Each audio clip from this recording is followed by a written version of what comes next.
வணக்கம் ஃப்ரெண்ட்ஸ். நம்ம இன்றைக்கி எது பார்க்குறோன்னா, நம்ம ஃபிட்டிங்ஸு ஃபினிஷிங் பண்ணியிருக்கிறத தான் நம்ம பார்க்குறோம். இப்போ வந்து அந்த இதுக்கு முன்னாடியே பார்த்ததுல வந்து பாத்ரூமில் மாதிரியே இதுலேயும் ஒன் பீஸ் கோப்பை ஒன்று வச்சுருக்கோம். இதுலேயும் அதேமாதிரி ஒன் பீஸ் கோப்பை, டைவெட்ரு, வாஷ் பேஷன் வந்து வால்கங்கர் வாஷ் பேஷன் மாட்டிருக்கோம்.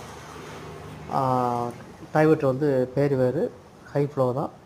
ஸ்பவுட்டு, ஹீட்ரு, ஷவர் எல்லாமே அதில் வச்சுருக்கோம். அப்புறம் வந்து வாஷ் பேஷன் 22ங்கிற கம்பெனி இந்த மாடல் தான். அப்புறம் வெளியில் வந்து வெளியில் வந்து ஒரு கிச்சனுக்கு பக்கத்தில் ஒரு டைனிங் ஹாலில் வந்து ஒரு டேபிள் டாப் வாஷ் பேஷன் மாட்டி வச்சுருக்கோம். இது வந்து டேபிள் டாப் வந்து ஸ்கொயர் டைப் மாடலு. அப்புறம் சிங்கில் 2 டேப், நல்லா தண்ணி ஊற்ற தண்ணி டேப் 2. அப்புறம் வெளியில் வந்து ஒரு பாத்திரம்லாம் கழுவுறதுக்கு ஒரு பெரிய விஷயம். காமன் பாத்ரூமில் ஒன் வே ஷவர், மிக்சர். வேலை எப்படி இருக்கிறத கமெண்ட் பண்ணுங்கள்.